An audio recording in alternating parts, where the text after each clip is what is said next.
ایک دفعہ یہودیوں کی عورتوں نے شرارت کی کہ حضرت فاطمہ کو بلاتے ہیں اور ان کی غربت کا مذاق اڑاتے ہیں، معاذ اللہ ثم معاذ اللہ۔ کہتی ہیں گھر آئی عورتیں کہنے لگی حضور اپنی بیٹی کو بھیجیے، ہمارے گھر میں شادی ہے، ہم چاہتی ہیں یہ وہاں لوگوں کو تبلیغ کریں، دین کا پیغام دیں۔ اب اس نام پر تو حضور ضرور بھیجا کرتے تھے، چاہے کوئی دھوکے سے ہی بلاتا۔ میرے حبیب پاک صلی اللہ علیہ وسلم نے کہا فاطمہ جاؤ۔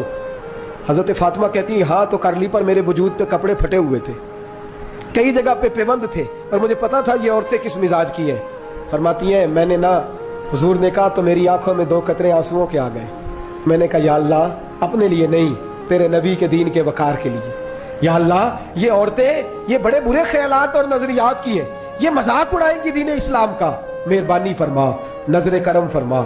حضرت فاطمہ فرماتی ہیں ابھی میری بات بھی مکمل نہیں ہوئی، رسول پاک پھر تشریف لے آئے اور فرمایا فاطمہ کیا کیا سوچ رہی تھی، کیا کہہ رہی تھی؟ کہ حضور کوئی خاص نہیں۔ فرمایا نہیں کچھ تو تو کہہ ہی رہی تھی، کچھ تو تو سوچ ہی رہی تھی۔ کہتی ہے میں نے بادشاہی کے نظارے گھر میں دیکھے، کچھ تو سوچ رہی تھی۔ حضور کیا ہوا؟ فرماتے ہیں حضور نے چادر مبارک کھولی، اندر سے جوڑا نکالا۔ فرمایا پتہ نہیں تو نے کیا سوچا ہے، جبریل جنت سے جوڑا لے کے پہنچ